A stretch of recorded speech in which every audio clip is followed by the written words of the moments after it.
ಓಂ ನಮೋ ಭಗವತೆ ವಾಸುದೇವಾಯ. ಲಕ್ಷ್ಮೀ ಸಮೇತ ಶ್ರೀಮನ್ನಾರಾಯಣರ ದಿವ್ಯಪಾದ ಚರಣಕಮಲಗಳಿಗೆ ಅನಂತ ಕೋಟಿ ವಂದನೆಗಳು. ಜೀತ್ ಮೀಡಿಯಾ ದಾರಿದೀಪ ಹೊಸ ಯೂಟ್ಯೂಬ್ ವಾಹಿನಿಗೆ ನಿಮ್ಮ ಪ್ರೀತಿಯ ಸುಧೀಂದ್ರ ದೇಶಪಾಂಡೆ ಗುರುಗಳಿಂದ ಆತ್ಮೀಯವಾದ ಸ್ವಾಗತ ಸುಸ್ವಾಗತ. ವೀಕ್ಷಕ ಬಂಧುಗಳೇ, ನೀವೇನಾದರೂ ನಿಮ್ಮ ನೆಚ್ಚಿನ ಜೀತ್ ಮೀಡಿಯಾ ನೆಟ್ವರ್ಕ್ ವಾಹಿನಿ ಆರಂಭ ಮಾಡಿರುವಂತಹ ಈ ಜೀತ್ ಮೀಡಿಯಾ ದಾರಿದೀಪ ವಾಹಿನಿಗೆ ಮೊಟ್ಟ ಮೊದಲನೆಯ ಬಾರಿಗೆ ಬಂದಿದ್ರೆ ದಯಮಾಡಿ ಈಗಲೇ ಈ ವಾಹಿನಿಯನ್ನ ಸಬ್ಸ್ಕ್ರೈಬ್ ಮಾಡ್ಕೊಳ್ಳೋದಕ್ಕೆ ಮರಿಬೇಡಿ. ಹಾಗೆ ಪಕ್ಕದಲ್ಲಿರುವಂತಹ ರೆಡ್ ಬೆಲ್ ಐಕಾನ್ನ ಪ್ರೆಸ್ ಮಾಡಿ, ಹಾಗೆ ಅದರಲ್ಲಿರುವಂತಹ ಆಲ್ ನೋಟಿಫಿಕೇಶನ್ ಬಟನ್ ಅನ್ನು ಒತ್ತೋದಕ್ಕೆ ಮರಿಬೇಡಿ. ಬನ್ನಿ ಹಾಗಾದ್ರೆ ತಡ ಮಾಡದೆ ಇವತ್ತಿನ ತುಂಬಾ ಇಂಟ್ರೆಸ್ಟಿಂಗ್ ವಿಷಯವನ್ನ ಆರಂಭ ಮಾಡ್ತಾ ಇದ್ದೀನಿ. ವೀಕ್ಷಕರೇ, ಈಗ ಸುಮಾರು ಜನರ ಬಾಯಲ್ಲಿ ಇದೇ ಒಂದು ಕಂಪ್ಲೇಂಟ್ ಕೇಳ್ತಾ ಇರುತ್ತೆ. ಮೊಬೈಲ್ಗೆ ಅಡಿಕ್ಷನ್ ಆಗಿದ್ದಾರೆ, ಜಾಸ್ತಿ ಮೊಬೈಲ್ ನೋಡ್ತಾರೆ, ಇದರಿಂದ ಅವರ ಕಣ್ಣಿನ ಮೇಲೆ ಎಫೆಕ್ಟ್ ಆಗ್ತಾ ಇದೆ, ಅವರ ಪರ್ಸನಲ್ ಲೈಫ್ನಲ್ಲಿ ಎಫೆಕ್ಟ್ ಆಗ್ತಾ ಇದೆ, ಸ್ಟಡಿ ಮೇಲೆ ತುಂಬಾ ಕೆಟ್ಟ ಪರಿಣಾಮ ಬೀರ್ತಾ ಇದೆ. ಅಂದ್ರೆ ಅವರು ಸ್ಟಡಿ ಸರಿಯಾಗಿ ಮಾಡ್ತಾ ಇಲ್ಲ, ರಿಸಲ್ಟ್ ಸರಿಯಾಗಿ ಬರ್ತಾ ಇಲ್ಲ, ಅದೇ ರೀತಿ ಅವರ ಕರಿಯರ್ ಮೇಲೆ ಎಫೆಕ್ಟ್ ಆಗ್ತಾ ಇದೆ. ಹೀಗೆ ತುಂಬಾ ಕಂಪ್ಲೇಂಟ್ಸ್ಗಳನ್ನ ನಾವು ಕೇಳ್ತಾ ಇರ್ತೀವಿ. ಹೆಚ್ಚಾನು ಹೆಚ್ಚು ಪೇರೆಂಟ್ಸ್ ತಮ್ಮ ಮಕ್ಕಳ ಬಗ್ಗೆ ಈ ಮಾತನ್ನು ಹೇಳ್ತಾ ಇರ್ತಾರೆ. ನನ್ನ ಮಗ ಮೊಬೈಲ್ಗೆ ಅಡಿಕ್ಟ್ ಆಗಿದ್ದಾನೆ, ನನ್ನ ಮಗಳು ಮೊಬೈಲ್ಗೆ ಅಡಿಕ್ಟ್ ಆಗಿದ್ದಾಳೆ. ಹಾಗಾದ್ರೆ ಇದಕ್ಕೆ ಪರಿಹಾರನೇ ಇಲ್ವಾ? ಜ್ಯೋತಿಷ್ಯದ ಒಂದು ಆಂಗಲ್ ನಿಂದ ನೋಡೋದಾದ್ರೆ ಖಂಡಿತವಾಗಿಯೂ ಇದೆ. ಇಲ್ಲಿಯವರೆಗೂ ನೀವು ಯೂಟ್ಯೂಬ್ ಇತಿಹಾಸದಲ್ಲಿ ಯಾರೂ ಹೇಳಿರಲಾರದಂತಹ ಒಂದು ಜ್ಯೋತಿಷ್ಯದ ಅದ್ಭುತ ಒಂದು ಪರಿಹಾರವನ್ನ ಈ ಪಾಡ್ಕಾಸ್ಟ್ ನಲ್ಲಿ ನಾನು ನಿಮ್ಮ ಮುಂದೆ ಪ್ರಸ್ತುತಪಡಿಸ್ತೀನಿ. ಈ ವಿಡಿಯೋವನ್ನ ನೀವು ಮಿಸ್ ಮಾಡದೆ, ಸ್ಕಿಪ್ ಮಾಡದೆ ಪೂರ್ತಿಯಾಗಿ ನೋಡಿ. ನಿಮ್ಮ ಇತರ ಎಲ್ಲ ಸದಸ್ಯರಿಗೂ ಕೂಡ, ಮನೆಯ ಸದಸ್ಯರಿರ್ಬೋದು, ಸ್ನೇಹಿತರಿರ್ಬೋದು, ಅಕ್ಕಪಕ್ಕದ ಮನೆಯವರಿರ್ಬೋದು, ಸಂಬಂಧಿಕರಿರ್ಬೋದು, ಎಲ್ರಿಗೂ ಶೇರ್ ಮಾಡಿ. ಅದ್ಭುತವಾದಂಥ ರಿಸಲ್ಟ್ ಕೊಡುತ್ತೆ.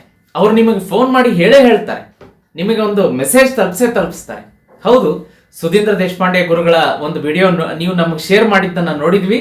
ನಮ್ಮ ಮಗ ಅಥವಾ ನಮ್ಮ ಮಗಳು ಈ ರೀತಿ ಮೊಬೈಲ್ಗೆ ಅಡಿಕ್ಟ್ ಆಗಿದ್ರು, ಗುರುಗಳು ಹೇಳಿದಂಥ ರೆಮಿಡಿಯನ್ನ ನಾವು ತಪ್ಪದೇ ಮಾಡ್ಕೊಂಡ್ವಿ. ಅವರು ಅಂದ್ರೆ ನಮ್ಮ ಮಕ್ಕಳು ಆ ಮೊಬೈಲ್ ಚಟದಿಂದ ಹೊರಗಡೆ ಬಂದ್ರು ಅನ್ನೋ ಸಿಹಿ ಸುದ್ದಿ ನಿಮಗೆ ಬಂದೇ ಬರುತ್ತೆ. ನೋಡಿ ವೀಕ್ಷಕರೇ, ಇದರ ಒಂದು ಅನಲೈಸೇಷನ್ ನಾನು ನಿಮ್ಗೆ ಕೊಡ್ತೀನಿ. ಏನಪ್ಪಾ ಅಂದ್ರೆ, ತುಂಬಾ ಜನ ಈಗ ಚಿಕ್ಕ ಮಕ್ಕಳು ಇರಬಹುದು, ಮಧ್ಯವಯಸ್ಕರಿರಬಹುದು, ಕಚೇರಿಗೆ ಹೋಗುವಂತಹ ಉದ್ಯೋಗಿಗಳಿರಬಹುದು, ವ್ಯಾಪಾರಸ್ಥರಿರಬಹುದು, ಇವರೇ ಅಂತಲ್ಲ, ಆ ಮೊಬೈಲ್ ಫೋನ್ ಎನ್ನುವಂತಹ ಒಂದು ಮಾಯೆ ಎಲ್ಲರನ್ನ ತನ್ನ ಹಿಡಿತಕ್ಕೆ ತೆಗೆದುಕೊಂಡಿದ್ದು ಸುಳ್ಳಲ್ಲ.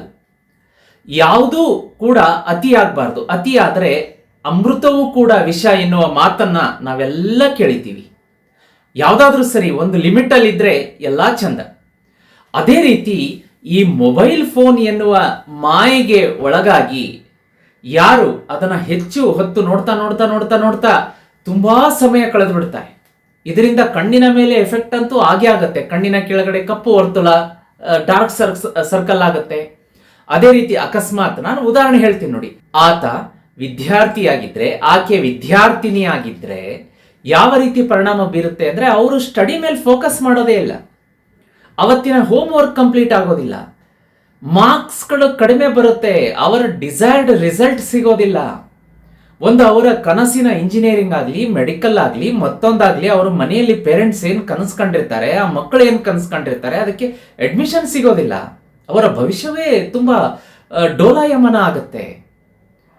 ಅದೇ ರೀತಿ ಈಗ ಉದ್ಯೋಗಿ ಅನ್ಕೊಳ್ಳಿ, ಕಂಪನಿಯಲ್ಲಿ ಕೆಲಸ ಮಾಡುವ ಉದ್ಯೋಗಿ ಮೊಬೈಲ್ ಫೋನಿಗೆ ಜಾಸ್ತಿ ಅಡಿಕ್ಟ್ ಆಗಿ ರಾತ್ರಿ ತುಂಬಾ ಹೊತ್ತು ಮೊಬೈಲ್ ನೋಡೋದ್ರಿಂದ ನೆಕ್ಸ್ಟ್ ಡೇ ಅವರಿಗೆ ಬೇಗ ಎಚ್ಚರ ಆಗೋದಿಲ್ಲ, ಕಣ್ಣುರಿ ಹೋಗಿ ಆಯ್ತು, ಈಗ ಹೋಗ್ಲಿ, ಫೋರ್ಸ್ಫುಲಿ ಅವರು ಎದ್ಬಿಟ್ಟು ಕೆಲ್ಸಕ್ಕೆ ಹೋದಾಗ ಮತ್ತೆ ಆಫೀಸಲ್ಲಿ ಅವರು ಸಿಸ್ಟಮ್ ನೋಡಬೇಕು, ಮತ್ತೊಂದು ವರ್ಕ್ ನೋಡಬೇಕು, ಕಣ್ಣುರಿ ಸ್ಟಾರ್ಟ್ ಆಗುತ್ತೆ.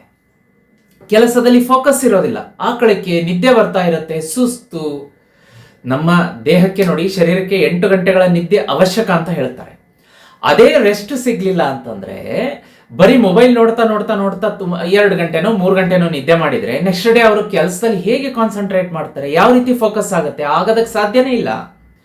ಅಲ್ಲಿ ಅವರ ಪರ್ಫಾರ್ಮೆನ್ಸ್ ಡೌನ್ ಆಗ್ತಾ ಬರುತ್ತೆ ಆಫೀಸಲ್ಲಿ.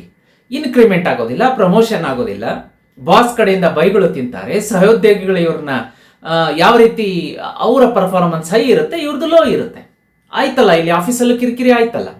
ಇನ್ನು ವ್ಯಾಪಾರಸ್ಥರ ಆಗಿರಬಹುದು, ಹೀಗೆ ಯಾವುದೇ ಒಂದು ಇದನ್ನ ನೋಡ್ಲಿಕ್ಕಾಗಿ ಈ ಮೊಬೈಲನ್ನ ಇಂಥವ್ರೇ ಅಂತಲ್ಲ, ಯಾರಾದರೂ ಬಳಕೆ ಮಾಡಲಿ, ಸ್ತ್ರೀಯರಿರಲಿ, ಪುರುಷರಿರಲಿ, ವಿದ್ಯಾರ್ಥಿಗಳಿರಲಿ, ಉದ್ಯೋಗಿಗಳಿರಲಿ, ಯಾರಾದರೂ ಆಗಿರಲಿ, ಒಂದು ಲಿಮಿಟಲ್ಲಿ ಬಳಕೆ ಮಾಡಿದರೆ ಅದು ಚಂದ. ಅದನ್ನು ಬಿಟ್ಟು ಓವರ್ ಆಗಿ ಅದಕ್ಕೆ ಅಡಿಕ್ಟ್ ಆಗಿಬಿಟ್ರೆ ಅದು ನೀಡುವಂತಹ ನೆಗೆಟಿವ್ ಎಫೆಕ್ಟ್ಸ್ ನಿಮಗೆಲ್ಲರಿಗೂ ಗೊತ್ತಿದೆ. ಹಾಗಾದರೆ ಅದರಿಂದ ಹೊರಗಡೆ ತರುವಂತಹ ವಿಧಾನವನ್ನು ನಾನು ಈ ಜ್ಯೋತಿಷ್ಯದ ಒಂದು ಆಯಾಮದಿಂದ ನಾನು ನಿಮಗೆ ಪ್ರಸ್ತುತಪಡಿಸ್ತೀನಿ. ಅದನ್ನೇನಪ್ಪ ಮಾಡಬೇಕು ಅಂತಂದರೆ, ಯಾರು ನಿಮ್ಮ ಮನೆಯಲ್ಲಿ ಚಿಕ್ಕ ಮಕ್ಕಳಿರ್ಬೋದು, ದೊಡ್ಡವರು ಇರ್ಬೋದು, ಯಾರಾದರೂ ಆಗಲಿ, ಯಾರಾದರೂ ಮೊಬೈಲ್ ಫೋನ್ಗೆ ಅಡಿಕ್ಟ್ ಆಗಿದ್ದರೆ ನೀವೇನು ಮಾಡಬೇಕು ಅಂದರೆ, ಅಡಿಗೆ ಮನೆಯಲ್ಲೇ ಸಿಗುವಂತಹ ಸಾಸಿವೆ, ಕಪ್ಪು ಸಾಸಿವೆ, ಒಗ್ಗರಣೆಗೆ ಹಾಕ್ತಾರೆ, ಎಲ್ಲರ ಮನೆಯಲ್ಲೂ ಸಾಸಿವೆ ಇರುತ್ತೆ. ಇಷ್ಟು ಒಂದು 2 ಟೀ ಸ್ಪೂನ್ ಸಾಸಿವೆ, ಕಪ್ಪು ಸಾಸಿವೆ ತಗೊಂಡು ಯಾರು ಮೊಬೈಲ್ ಫೋನಿಗೆ ಅಡಿಕ್ಟ್ ಆಗಿದ್ದಾರೆ ಅವರ ತಲೆಯ ಎಡಗಡೆಯಿಂದ ಬಲಗಡೆಗೆ ಒಂದು 41 ಸಾರಿ ಸುತ್ತು ಹಾಕಿ ಅದನ್ನ ಇಳೆ ತೆಗೆದು, ದೃಷ್ಟಿ ತೆಗೆದಂಗೆ ತೆಗೆದು ಅದನ್ನ ಮನೆಯಿಂದ ದೂರ ಬಿಸಾಕ್ಬಿಡ್ಬೇಕು. ಕಸದ ಬುಟ್ಟಿಗೋ, ಡಸ್ಟ್ಬಿನ್ನಿಗೋ, 3 ದಾರಿ ಸೇರುವಲ್ಲಿಯೋ ಎಲ್ಲೋ ಒಂದು ಕಡೆ ಮನೆಯಿಂದ ದೂರ ಮರದ ಕೆಳಗೋ ಎಲ್ಲೋ ಬಿಸಾಕ್ಬಿಡಿ. ಈ ರೀತಿಯಾಗಿ 41 ದಿವಸ ನಿರಂತರ ಮಾಡಬೇಕು. 41 ದಿವಸ ನಿರಂತರ ಮಾಡಬೇಕು. ಈ ರೀತಿ ಮಾಡೋದ್ರಿಂದ 42ನೇ ದಿವಸಕ್ಕೆ ನಿಮಗೆ ಒಂದು ಗುಡ್ ನ್ಯೂಸ್ ಸಿಗುತ್ತೆ. ಅಂದರೆ ನಿಮ್ಮ ಕಣ್ಣು ಮುಂದೆನೆ ಆ ವ್ಯಕ್ತಿ ಮೊಬೈಲ್ ಅಡಿಕ್ಷನ್ ಏನಾಗಿದ್ದ ನಿಧಾನಕ್ಕೆ ಆತ, ಫಾರ್ ಎಕ್ಸಾಂಪಲ್, ದಿವಸಕ್ಕೆ 3 ಗಂಟೆ ಮೊಬೈಲಲ್ಲಿ ಕಳೀತಾ ಇದ್ದ ಅಂದರೆ 2 ಅವರ್ಸಿಗೆ ಬರ್ತಾನೆ, 1 ಅವರಿಗೆ ಬರ್ತಾನೆ, ಅರ್ಧ ಗಂಟೆಗೆ ಬರ್ತಾನೆ. ಆ ಥರ ಅದು ಡಿಕ್ರೀಸ್ ಆಗ್ತಾ ಬರುತ್ತೆ. ನಂಬರ್ ಆಫ್ ಅವರ್ಸ್ ಅಡಿಕ್ಷನ್ ಕಡಿಮೆ ಆಗ್ತಾ ಬರುತ್ತೆ. ಈ ಕಪ್ಪು ಸಾಸಿವೆಯ ಉಪಾಯವನ್ನ 2 ಟೀ ಸ್ಪೂನ್ ಕಪ್ಪು ಸಾಸಿವೆ ತಗೊಳ್ಳಿ. ಸಾಧ್ಯ ಆದರೆ ನಿಮಗೆ 7 ಬಾರಿ ಸುತ್ತಿಸಿ 9, 11, 21, 31, 41 ಎಷ್ಟಾಗುತ್ತೋ ಅಷ್ಟು ಸುತ್ತಿ ಅದನ್ನ ನಾನು ಹೇಳಿದಾಗಿ ಹೊರಗಡೆ ಎಸ್ತು ಬಿಡಿ. ನೋಡಿ, ನಿಮ್ಮ ಕಣ್ಣು ಮುಂದೆನೇ ರಿಸಲ್ಟ್ ಬರುತ್ತೆ. ಇದನ್ನು ಮಾಡಿ ಈ ವಿಡಿಯೋವನ್ನ ಕೇವಲ ನೀವು ನೋಡಿದ್ದಲ್ದೇನೆ ನಿಮ್ಮ 10 ಜನ ಸ್ನೇಹಿತರಿಗೆ ಶೇರ್ ಮಾಡಿ. ಇದರಿಂದ ಸಾಕಷ್ಟು ಜನ ವಿದ್ಯಾರ್ಥಿಗಳಿಗೆ ಹೆಲ್ಪ್ ಆಗುತ್ತೆ. ಯಾರ್ಯಾರು ಮೊಬೈಲ್ ಅಡಿಕ್ಷನ್ ಆಗಿದ್ದಾರೆ ಅದರಿಂದ ಹೊರಗಡೆ ಬರ್ತಾರೆ. ವಿದ್ಯಾಭ್ಯಾಸದಲ್ಲಿ ತೊಡಕೊಂಡು ಒಳ್ಳೆ ರ್ಯಾಂಕ್ಗಳ ಮಾರ್ಕ್ಸ್ ತಗೊಂಡು ಅವ್ರ ಹೆತ್ತವರಿಗೆ ಒಳ್ಳೆ ಹೆಸರು ತರ್ತಾರೆ, ಹೆತ್ತವ್ರಿಗೂ ಖುಷಿ ಆಗುತ್ತೆ. ಇನ್ನ ಉದ್ಯೋಗಿಗಳು ಅಥವಾ ಹೀಗೆ ಎಲ್ಲರೂ ಕೂಡ ಯಾರ್ಯಾರು ಅಡಿಕ್ಷನ್ ಆಗಿದ್ದಾರೆ ಅದರಿಂದ ಹೊರಗಡೆ ಬಂದು ಅವರು ಪರ್ಸನಲ್ ಲೈಫನ್ನು ಚೆನ್ನಾಗಿ ಕಟ್ಕೊಳ್ಳೋದಕ್ಕೆ ಹೆಲ್ಪ್ ಆಗುತ್ತೆ.